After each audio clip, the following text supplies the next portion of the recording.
An Egyptian expert had said Chinese initiatives greatly promote global development and help the world restore its balance.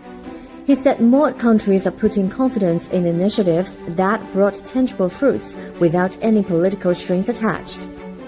إن لما بتحصل تنمية في كل دولة بيوصل لحالة الوين وين أو الربح المشترك. فممكن نبص على خريطة العالم ونرى المشاريع الصينية الموجودة في كل دول العالم ومدى إفادتها للدول اللي هي موجودة فيها. هنرى إن الصين بتحقق فعلا تنمية في الكثير من دول العالم عن طريق مشروعات جديدة، توفير فرص عمل، تحسين البيئة المحلية، البنية التحتية وغيرها من المشروعات. He pointed out that China in the past 10 years has been putting forward a series of mechanisms and initiatives that aims to boost global cooperation, most notably the Belt and Road Initiative.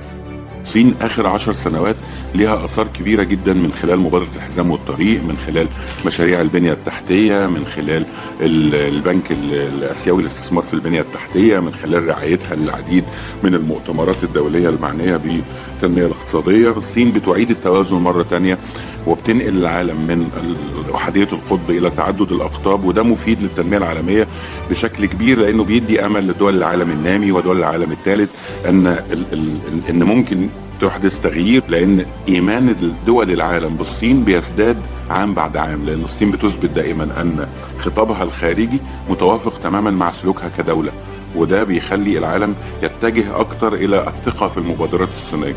ولما تحدث الثقة في المبادرات الصينية هيكون مشاركات دول العالم أكتر